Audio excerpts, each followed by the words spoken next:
दोस्तों, लोग कहते हैं कि प्यार की कोई उम्र नहीं होती है, लेकिन मुझे ऐसा लगता है कि भाई ना तो प्यार की कोई उम्र होती है, ना तो प्यार को कुछ दिखाई देता है, अंधा भी होता है, ना तो प्यार में लाज शर्म मर्यादा कुछ होता ही नहीं है।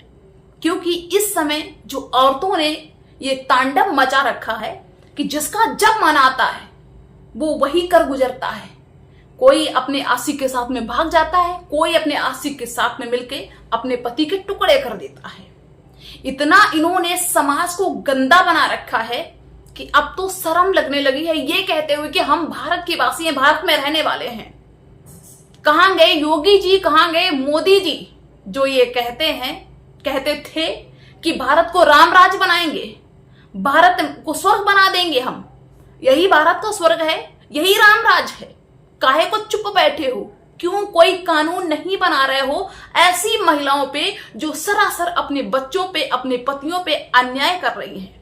अब बताइए, अपना घर चलाने के लिए आदमी बाहर कमाने नहीं जाएगा, अपने बच्चों का पेट पालने के लिए आदमी बाहर कमाने नहीं जाएगा। आदमी बाहर कमाने जाए कि घर बैठ के अपने औरतों की रखवाली करे। कैसा समय आ गया है। ऐसा लगता है कि चलो भाई अब कुछ शांत हो जाएगा मामला, लेकिन दूसरे दिन फिर से एक न्यूज आ रही।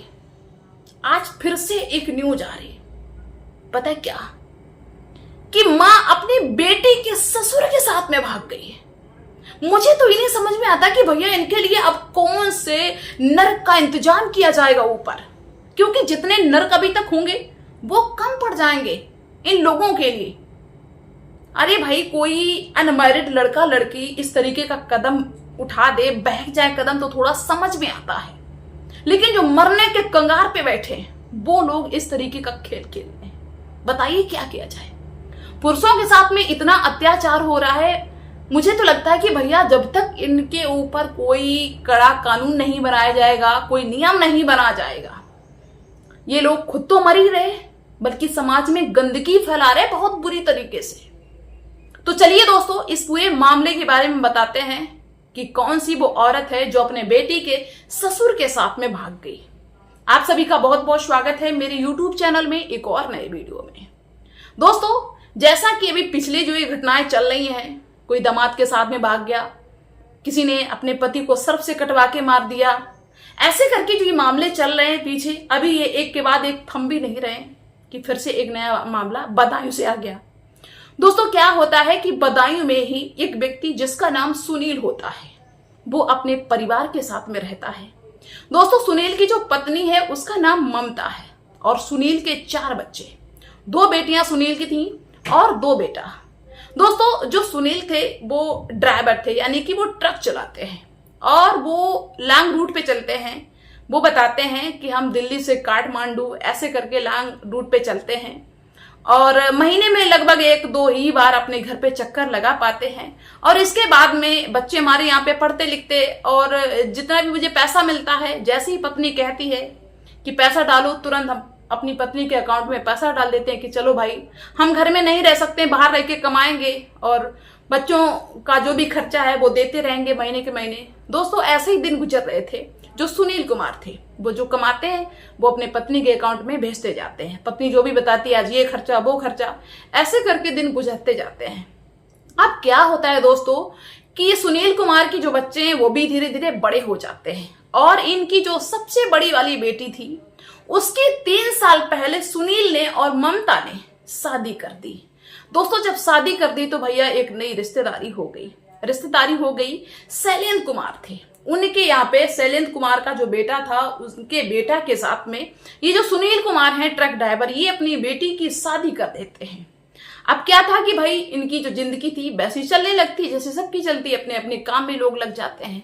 लेकिन क्या होता है कि सुनील कुमार तो बेचारे घर पे रहते नहीं है, तुरंत अपना बेटी की शादी करके निकल लिए और इसके बाद में जब टाइम मिला, महीने में 1-2 बार तो घर में आ गए, नहीं टाइम मिला तो नहीं आए। उसी दौरान दोस्तों क्या होता है कि सुनील कुमार की जो पत्नी होती है ममता देवी, तो उनका किसी न किसी बात से, भाई जो लड़की के ससुर है उनसे बात होती है। और आम सी बात है, जब रिश्तेदारी हो जाती है तो किसी बात को लेके, किसी काम को लेके, भाई रिश्ता किसी से नया जुड़ता होता है तो अक्सर सभी लोग बात करते, हम भी बात करते, आप भी करते होंगे तो ऐसे ही दोस्तों क्या होता है कि ममता की अपने जो बेटी के ससुर थे शैलेंद्र, उनसे बात होने लगती है कि आज ये काम करना है शादी के दौरान। और दोस्तों इन्हीं बातचीत के सिलसिले में क्या होता है कि धीरे धीरे जो सुनील कुमार की पत्नी ममता थी वो अपने समधी से बात करने लगती है, और धीरे धीरे इनमें बात इतनी होने लगती है कि भैया इनको प्यार हो जाता है, इन पे इश्क सवार हो जाता है।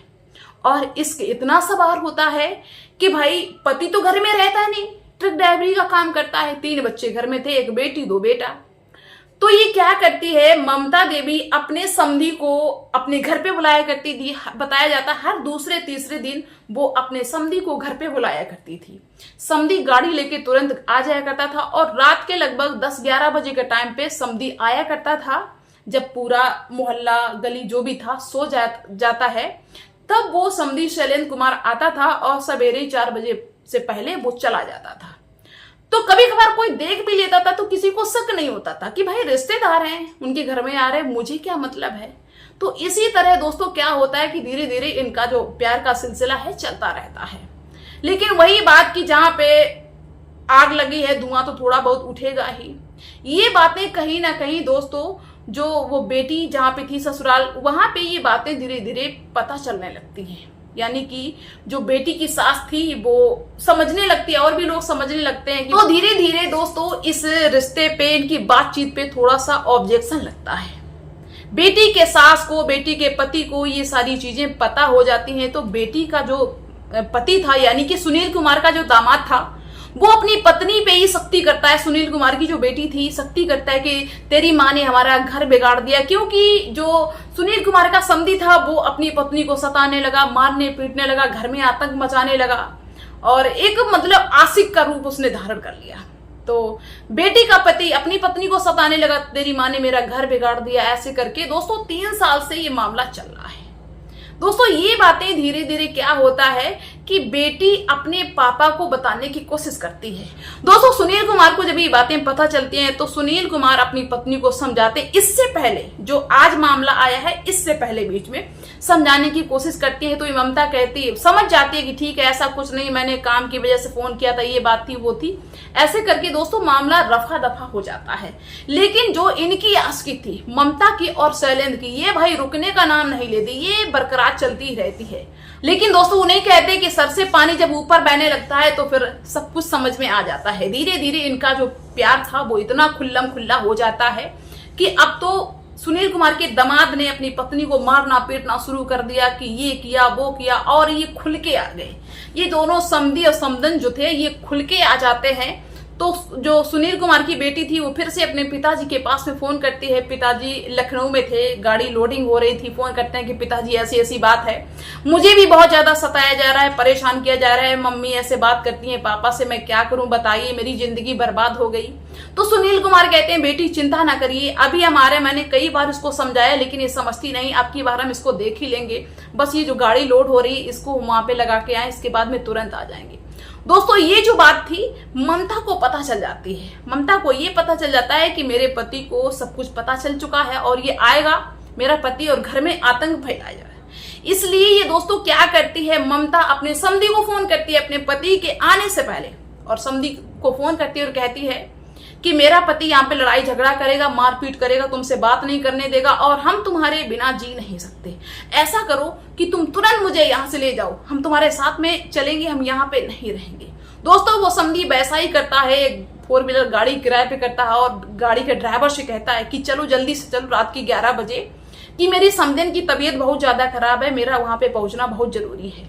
दोस्तों वो गाड़ी लेके जाता है, रातों रात ममता अपने समधी के साथ में फरार हो जाती है। जब सुनील कुमार घर पे आते हैं तो भाई जब पत्नी घर पे नहीं होती है, घर में तो हंगामा कटा चुपचाप, लेकिन वही बातें कहां तक छुपे, इधर उधर खोजना शुरू किया, कहीं भी पता नहीं चलता है। दोस्तों 2-3 दिन ढूंढने के बाद में सुनील कुमार 17 तारीख को नजदीकी पुलिस स्टेशन में रिपोर्ट दर्ज कराते हैं अपनी पत्नी के बारे में कि ऐसे ऐसे मेरी पत्नी पता नहीं कहाँ गायब हो गई। उधर वो समधी भी गायब था तो पता तो इनको लग ही गया था, साथ में भाग गए हैं। तो ऐसे करके पुलिस में रिपोर्ट दर्ज कराई, लेकिन पुलिस ने इनको बराबर 3-4 दिन घुमाया, कहा कि पता नहीं चल रहा है। लेकिन जब पुलिस वालों पे सख्ती होती है तो दोस्तों 3 दिन के बाद में पुलिस अपने काम में थोड़ी सी तेजी लाती है उनके नंबर को लिया जाता है, नंबर को ट्रेस किया जाता है, उनकी लोकेशन को पता किया जाता है कि कहाँ पे हैं। दोस्तों उनकी लोकेशन भी मिलती है। इसके बाद में पुलिस ममता से और सलन से बात भी करती है। तो ममता कहती है कि हम अपने पति के साथ में रहना नहीं चाहते, मुझे मारता है, टॉर्चर करता है, परेशान करता है, हम तो अपने समधी के साथ में ही रहेंगे। अब बताइए, दोनों परिवारों में खलबली मची हुई है। उधर बेटी की जिंदगी बर्बाद हो गई है, एक तो सन की वजह से, ऊपर से जो सैलेन का बेटा, जो उसका पति है, उसको मारता है, पीटता है कि तेरी माँ ने मेरा घर बर्बाद कर दिया है, मेरी इज्जत बर्बाद कर दी। इधर बेचारा पति जो ट्रक ड्राइवर है वो परेशान कि कैसे दिन रात मेहनत करता है, पैसा कमाता है अपनी पत्नी के लिए, अपने बच्चों के लिए, और इसने पूरी नहीं कहते कि नाक कटवा के रख दी, समाज में बिल्कुल इज्जत बर्बाद करके रख दी। और जो 3 बच्चे हैं उनकी अभी तक शादी नहीं हुई, एक बेटी की जिंदगी बर्बाद कर दी, उसका घर बर्बाद करके। 3 बच्चों की शादी नहीं हुई, बताइए कौन उनकी शादी करेगा। पता नहीं आज की महिलाओं को क्या हो गया है। तो जितने भी मेरे भैया हैं, ये मीडिया कर्मी, ज्यादा पैसे छापने के चक्कर में ना पड़ो। हम तो ये कहते हैं कि कोशिश करो कि इस बात के लिए भाई दबाव बनाओ सरकार से कि इसके लिए कोई कड़ा कानून बनना चाहिए। भाई कल किसी और पे, किसी दिन हो सकता है कि आप पे भी ये चीज हावी हो जाए, क्योंकि महिलाओं के अंदर कोई डर नहीं है। इनको जो करना है, इनके मन में जो आता है वो ये कर गुजरती हैं। कुछ तो ऐसा कड़ा कानून बनना चाहिए कि भैया थोड़ा सा तो खौफ खाएं, बेझिझक होके जो मन आता है वो कर देती हैं। जाने कितने औरतों का विश्वास खत्म हो रहा है, जाने कितनी लड़कियों के सपने टूट रहे हैं। लोग भरोसा नहीं कर पा रहे हैं औरत जात से कि कैसे भरोसा कर ले। पता नहीं क्या हो गया है, खासकर शादीशुदा महिलाओं के लिए। तो दोस्तों आप लोग क्या कहना चाहेंगे ऐसी महिलाओं के बारे में जो समाज में बुरी तरीके से गंदगी फैलाए हुए हैं? आप लोग अपने विचार जरूर रखना। फिलहाल हम तो यही चाहते हैं कि इस पे कोई कड़ा कानून बने, तो कम से कम डरे तो ये, वरना ये तो बेकार, ये राम राज्य के जो सपने हैं ये तो धरे की धरे रह जाएंगे। तो चलिए मिलते हैं नेक्स्ट वीडियो में, तब तक के लिए बाय सभी को।